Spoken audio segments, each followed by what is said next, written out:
బల్కంపేట వెళ్ళామని మొక్కుకొని నేనైతే నా జర్నీ అయితే స్టార్ట్ చేసేసిన మామ. మీ అందరికీ నా కళ్ళతో చూపించేస్తా. చలో వచ్చేసేది మనమైతే సికింద్రాబాద్ రైల్వే స్టేషన్కి వచ్చినాం. సికింద్రాబాద్ రైల్వే స్టేషన్కి వచ్చుతాను. అదే పోయి నేను ఎక్కడికి వచ్చినా అనుకునే మాత్రం ఇది రీకన్వెన్షన్ అవుతుందంట. సికింద్రాబాద్ ఒక్కసారి చూడు, పెద్దగా అంటే చాలా పెద్దగా క్రియేట్ చేస్తున్నారు మన వాళ్ళు అయితే. ఒక్కసారి నా ట్రైన్ నెంబర్ చూడు మామ. Secunderabad Danapur super fast express is on platform number 8. ఈ ట్రైన్ ఏమో కానీ ఫస్ట్ ఒకటి అంటారు, మళ్ళీ ఒకటేసారి మొత్తం జనం మొత్తం ఎక్కువైపోతానే మళ్ళీ 8కి ట్రాన్స్ఫర్ చేసేది. అడవలేక చదువుకుని ఒక్కసారి చూడు.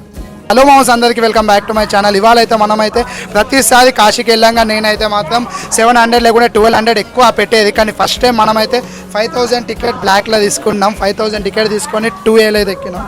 అసలు ఎట్లుంటుందో ఒక్కసారి నీకు ఎక్స్పీరియన్స్ అయితే చూపించేస్తా. చదువు 5000 తీసుకున్నా, జరుగుతలే మామ. 5000 టికెట్ తీసుకున్నతోనే సప్పులేక వచ్చినా మనకైతే సైడ్ సీట్ దొరికింది మామ. ఒక్కసారి వ్యూడు ఎంత సూపర్ ఉందా అంటే చెప్తున్నా కదా. మళ్ళీ మనకు స్లీపర్ క్లాస్ లెక్క ఇక్కడ ఉవ్వలు పడతాను మనతో మాట్లాడదు మామ. ఎవ్వరు దాళ్ళు చెద్దలు కప్పుకున్నారు, లోపల ఏం చేసుకుంటున్నారు వాళ్ళకే తెలియాలి. నిజం చెప్తున్నా. ఇప్పుడు మనం కనుక ఏసీలు వచ్చినాం అనుకో మామ, మెత్త తెచ్చుకోవాల్సిన అవసరం లేదు, చెద్దరు తెచ్చుకోవాల్సిన అవసరం లేదు. ఒకవేళ ఇంకెక్కువ చలి పెడితే ఇది కూడా తెచ్చుకోవాల్సిన అవసరం లేదు, మనకు వాళ్ళే ఇస్తారు.